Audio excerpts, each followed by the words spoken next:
വിശുദ്ധ യോഹന്നാന്റെ സുവിശേഷം അധ്യായം 4. യേശുവും സമരിയക്കാരിയും. യോഹന്നാനേക്കാൾ അധികം ആളുകളെ താൻ ശിഷ്യപ്പെടുത്തുകയും സ്നാനപ്പെടുത്തുകയും ചെയ്യുന്നുവെന്ന് ഫരിസേയർ കേട്ടതായി കർത്താവ് അറിഞ്ഞു. വാസ്തവത്തിൽ ശിഷ്യന്മാരല്ലാതെ യേശു നേരിട്ട് ആരെയും സ്നാനപ്പെടുത്തിയില്ല. അവൻ യൂദയ വിട്ട് വീണ്ടും ഗലീലയിലേക്ക് പുറപ്പെട്ടു. അവന് സമരിയായിലൂടെ കടന്നു പോകേണ്ടിയിരുന്നു. സമരിയായിലെ സിക്കാർ എന്ന പട്ടണത്തിൽ അവൻ എത്തി. യാക്കോബ് തൻ്റെ മകൻ ജോസഫിന് നൽകിയ വയലിനടുത്താണ് ഈ പട്ടണം. യാക്കോബിൻ്റെ കിണർ അവിടെയാണ്. യാത്ര ചെയ്തു ക്ഷീണിച്ച യേശു ആ കിണറിൻ്റെ കരയിൽ ഇരുന്നു. അപ്പോൾ ഏകദേശം 6-ാം മണിക്കൂറായിരുന്നു. ആ സമയം ഒരു സമരിയക്കാരി അവിടെ വെള്ളം കോരാൻ വന്നു. യേശു അവളോട് എനിക്ക് കുടിക്കാൻ തരിക എന്ന് പറഞ്ഞു. അവൻ്റെ ശിഷ്യന്മാരാകട്ടെ ഭക്ഷണ സാധനങ്ങൾ വാങ്ങാൻ പട്ടണത്തിലേക്ക് പോയിരുന്നു. ആ സമരിയക്കാരി അവനോട് ചോദിച്ചു, നീ ഒരു യഹൂദനായിരിക്കെ സമരിയക്കാരിയായി എന്നോട് കുടിക്കാൻ ചോദിക്കുന്നതെന്ത്? യഹൂദരും സമരിയക്കാരും തമ്മിൽ സമ്പർക്കമൊന്നുമില്ലല്ലോ. യേശു അവളോട് പറഞ്ഞു, ദൈവത്തിൻ്റെ ദാനം എന്തെന്നും എനിക്ക് കുടിക്കാൻ തരിക എന്ന് നിന്നോട് ആവശ്യപ്പെടുന്നത് ആരെന്നും അറിഞ്ഞിരുന്നുവെങ്കിൽ നീ അവനോട് ചോദിക്കുകയും അവൻ നിനക്ക് ജീവജലം തരികയും ചെയ്യുമായിരുന്നു. അവൾ പറഞ്ഞു, പ്രഭോ, വെള്ളം കോരാൻ നിനക്ക് പാത്രമില്ല, കിണറോ ആഴമുള്ളതും. പിന്നെ ഈ ജീവജലം നിനക്ക് എവിടെ നിന്ന് കിട്ടും? ഈ കിണർ ഞങ്ങൾക്ക് തന്ന ഞങ്ങളുടെ പിതാവായ യാക്കോബിനേക്കാൾ വലിയവനാണോ നീ? അവനും അവൻ്റെ മക്കളും കന്നുകാലികളും ഈ കിണറ്റിൽ നിന്നാണ് കുടിച്ചിരുന്നത്. യേശു പറഞ്ഞു, ഈ വെള്ളം കുടിക്കുന്ന ഏവനും വീണ്ടും ദാഹിക്കും.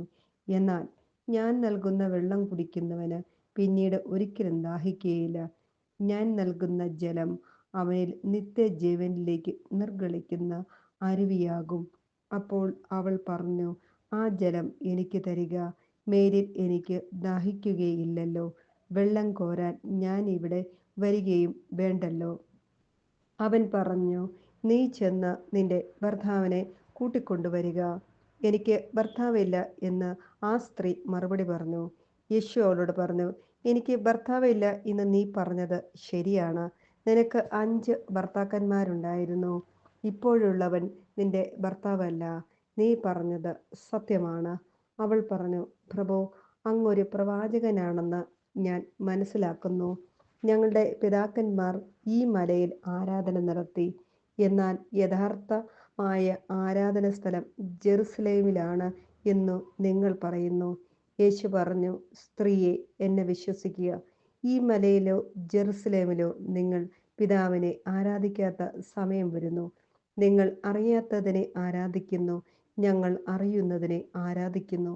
എന്തെന്നാൽ രക്ഷ യഹൂദരിൽ നിന്നാണ്. എന്നാൽ യഥാർത്ഥ ആരാധകർ ആത്മാവിലും സത്യത്തിലും പിതാവിനെ ആരാധിക്കുന്ന സമയം വരുന്നു. അല്ല, അത് ഇപ്പോൾ തന്നെയാണ്. യഥാർത്ഥത്തിൽ അങ്ങനെയുള്ള ആരാധകരെ തന്നെയാണ് പിതാവ് അന്വേഷിക്കുന്നതും. ദൈവം ആത്മാവാണ്. അവിടുത്തെ ആരാധിക്കുന്നവർ ആത്മാവിലും സത്യത്തിലുമാണ് ആരാധിക്കേണ്ടത്. ആ സ്ത്രീ പറഞ്ഞു, മിശിഹ ക്രിസ്തു വരുമെന്ന് എനിക്കറിയാം. അവൻ വരുമ്പോൾ എല്ലാ കാര്യങ്ങളും ഞങ്ങളെ അറിയിക്കും. യേശു അവളോട് പറഞ്ഞു, നിന്നോട് സംസാരിക്കുന്ന ഞാൻ തന്നെയാണ് അവൻ. അവൻ്റെ ശിഷ്യന്മാർ തിരിച്ചെത്തി. അവൻ ഒരു സ്ത്രീയോട് സംസാരിക്കുന്നത് കണ്ട് അവർ അത്ഭുതപ്പെട്ടു. എന്നാൽ എന്ത് ചോദിക്കുന്നെന്നോ എന്തുകൊണ്ട് അവളോട് സംസാരിക്കുന്നെന്നോ ആരും അവനോട് ചോദിച്ചില്ല. ആ സ്ത്രീയാകട്ടെ കുടം അവിടെ വെച്ചിട്ട് പട്ടണത്തിലേക്ക് പോയി ആളുകളോട് പറഞ്ഞു, ഞാൻ ചെയ്ത കാര്യങ്ങളെല്ലാം എന്നോട് പറഞ്ഞ ഒരു മനുഷ്യനെ നിങ്ങൾ വന്ന് കാണുവിൻ. ഇവൻ തന്നെ ആയിരിക്കുമോ ക്രിസ്തു? അവർ പട്ടണത്തിൽ നിന്ന് പുറപ്പെട്ട് അവൻ്റെ അടുത്ത് വന്നു. തത്സമയം ശിഷ്യന്മാർ അവനോട് അപേക്ഷിച്ചു, റബ്ബി, ഭക്ഷണം കഴിച്ചാലും. അവൻ പറഞ്ഞു, നിങ്ങൾ അറിയാത്ത ഭക്ഷണം എനിക്കുണ്ട്. ആരെങ്കിലും ഇവന് ഭക്ഷണം കൊണ്ടുവന്ന് കൊടുത്തിരിക്കുമോ എന്ന് ശിഷ്യന്മാർ പരസ്പരം പറഞ്ഞു. യേശു പറഞ്ഞു, എന്നെ അയച്ചവൻ്റെ ഇഷ്ടം പ്രവർത്തിക്കുകയും അവൻ്റെ ജോലി പൂർത്തിയാക്കുകയുമാണ് എൻ്റെ ഭക്ഷണം. 4 മാസം കൂടി കഴിഞ്ഞാൽ വിളവെടുപ്പായി എന്നു നിങ്ങൾ പറയുന്നില്ലേ? എന്നാൽ ഞാൻ പറയുന്നു, നിങ്ങൾ കണ്ണുകൾ ഉയർത്തി വയലുകളിലേക്ക് നോക്കുവിൻ.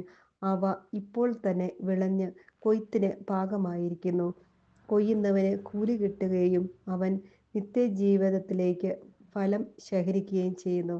അങ്ങനെ വിതയ്ക്കുന്നവനും കൊയ്യുന്നവനും ഒപ്പം സന്തോഷിക്കുന്നു. വിതയ്ക്കുന്നത് ഒരുവൻ, കൊയ്യുന്നത് മറ്റൊരുവൻ എന്ന ചൊല്ല് ഇവിടെ സാർത്ഥകമായിരിക്കുന്നു. നിങ്ങൾ അധ്വാനിച്ചിട്ടില്ലാത്ത വിളവ് ശേഖരിക്കാൻ ഞാൻ നിങ്ങളെ അയച്ചു. മറ്റുള്ളവരാണ് അധ്വാനിച്ചത്. അവരുടെ അധ്വാനത്തിൻ്റെ ഫലത്തിലേക്ക് നിങ്ങൾ പ്രവേശിച്ചിരിക്കുന്നു. ഞാൻ ചെയ്തതെല്ലാം അവൻ എന്നോട് പറഞ്ഞു എന്ന് ആ സ്ത്രീയുടെ സാക്ഷ്യം മൂലം പട്ടണത്തിലെ സമരിയക്കാരിൽ അനേകർ അവനിൽ വിശ്വസിച്ചു. ആ സമരിയക്കാർ അവൻ്റെ അടുത്ത് വന്ന് തങ്ങളോടൊത്ത് വസിക്കണമെന്ന് അവനോട് അപേക്ഷിക്കുകയും അവൻ 2 ദിവസം അവിടെ താമസിക്കുകയും ചെയ്തു. അവൻ്റെ വചനം ശ്രവിച്ച മറ്റു പലരും അവനിൽ വിശ്വസിച്ചു. അവർ ആ സ്ത്രീയോട് പറഞ്ഞു, ഇനിമേൽ ഞങ്ങൾ വിശ്വസിക്കുന്നത് നിന്റെ വാക്ക് മൂലമല്ല, കാരണം ഞങ്ങൾ തന്നെ നേരിട്ട് ശ്രവിക്കുകയും ഇവനാണ് യഥാർത്ഥത്തിൽ ലോകരക്ഷകൻ എന്ന് മനസ്സിലാക്കുകയും ചെയ്തിരിക്കുന്നു. രാജസേവകന്റെ പുത്രനെ സുഖപ്പെടുത്തുന്നു. 2 ദിവസം കഴിഞ്ഞ് അവൻ അവിടെ നിന്ന് ഗലീലയിലേക്ക് പോയി. പ്രവാചകൻ സ്വന്തം നാട്ടിൽ ബഹുമാനിക്കപ്പെടുന്നില്ല എന്ന് യേശു തന്നെ സാക്ഷ്യപ്പെടുത്തിയിരിക്കുന്നു. അവൻ ഗലീലയിൽ വന്നപ്പോൾ ഗലീലക്കാർ അവനെ സ്വാഗതം ചെയ്തു. എന്തെന്നാൽ തിരുനാളിൽ അവൻ ജെറുസലേമിൽ ചെയ്ത കാര്യങ്ങൾ അവർ കണ്ടിരുന്നു. അവരും തിരുനാളിന് പോയിട്ടുണ്ടായിരുന്നു. അവൻ വീണ്ടും ഗലീലയിലെ കാനായിലെത്തി. അവിടെ വെച്ചാണ് അവൻ വെള്ളം വീഞ്ഞാക്കിയത്. കഫർനാമിൽ ഒരു രാജസേവകൻ ഉണ്ടായിരുന്നു. അവൻ്റെ മകൻ രോഗബാധിതനായിരുന്നു. യേശു യൂദയായിൽ നിന്ന് ഗലീലയിലേക്ക് വന്നുവെന്ന് കേട്ടപ്പോൾ അവൻ വന്ന് തൻ്റെ ആസന്ന മരണനായ മകനെ വന്ന് സുഖപ്പെടുത്തണമെന്ന് അവനോട് അപേക്ഷിച്ചു. അപ്പോൾ യേശു പറഞ്ഞു, അടയാളങ്ങളും അത്ഭുതങ്ങളും കാണുന്നില്ലെങ്കിൽ നിങ്ങൾ ഒരിക്കലും വിശ്വസിക്കുകയില്ലല്ലോ. അപ്പോൾ ആ രാജസേവകൻ അവനോട് അപേക്ഷിച്ചു, കർത്താവേ, എൻ്റെ മകൻ മരിക്കും മുമ്പ് വരണമേ. യേശു പറഞ്ഞു, പൊയ്ക്കൊള്ളുക, നിന്റെ മകൻ ജീവിക്കും. യേശു പറഞ്ഞ വചനം വിശ്വസിച്ച് അവൻ പോയി. പോകും വഴി മകൻ സുഖം പ്രാപിച്ചിരിക്കുന്നു എന്ന വാർത്തയുമായി ഭൃത്യന്മാർ എതിരെ വന്നു. ഏത് സമയത്താണ് അവൻ്റെ സ്ഥിതി മെച്ചപ്പെട്ടത് എന്ന് അവൻ അന്വേഷിച്ചു. ഇന്നലെ 7-ാം മണിക്കൂറിൽ പനി വിട്ടുമാറി എന്ന് അവർ പറഞ്ഞു. നിന്റെ മകൻ ജീവിക്കും എന്ന് യേശു പറഞ്ഞത് ആ മണിക്കൂർ തന്നെയാണെന്ന് ആ പിതാവ് മനസ്സിലാക്കി. അവനും കുടുംബം മുഴുവനും വിശ്വസിച്ചു. ഇത് യൂദയായിൽ നിന്ന് ഗലീലയിലേക്ക് വന്നപ്പോൾ യേശു പ്രവർത്തിച്ച 2ാമത്തെ അടയാളമാണ്. നിങ്ങളുടെ വിശ്വാസത്തിൻ്റെ കിണറിന് എത്ര ആഴമുണ്ട്? സമരക്കാരിയുമായി ഈശോ സംഭാഷണം നടത്തുന്നു. ഈശോ ആരാണെന്ന് അവൾക്ക് അറിയില്ല. ഏത് ജീവജലത്തെക്കുറിച്ചാണ് ഈശോ പറയുന്നതെന്നും അറിയില്ല. എന്നാൽ അവൾ അത് ശ്രദ്ധിച്ച് കേൾക്കുന്നു. അവൾ അത് കാരണം മാറുന്നു. അവൾ ഈശോയിൽ വിശ്വസിക്കുന്നു. കൂടാതെ പോയി മറ്റുള്ളവരോടും മിശിഹായെപ്പറ്റി പറയുന്നു. വിശ്വസിക്കുന്നവർക്ക് ഒരു റോൾ മോഡലായി ഈശോ അവളെ ഉപയോഗിക്കുന്നു. നിങ്ങളുടെ വിശ്വാസത്തിൻ്റെ കിണറിനുള്ളിലേക്ക് ഒന്ന് നോക്കൂ. എത്ര ആഴമുണ്ടെന്ന് ഒന്ന് മനസ്സിലാക്കൂ. നമ്മൾ എത്രമാത്രം ആഴമുള്ള ബന്ധമുണ്ട് ഈശോയുമായി. മറ്റുള്ളവരുമായി ഈശോയെപ്പറ്റി പങ്കുവയ്ക്കാൻ തയ്യാറാണോ? ഈശോയെ, അങ്ങയോട് ആഴമായ വിശ്വാസം എനിക്ക് തരണമേ എന്ന് പ്രാർത്ഥിക്കാം.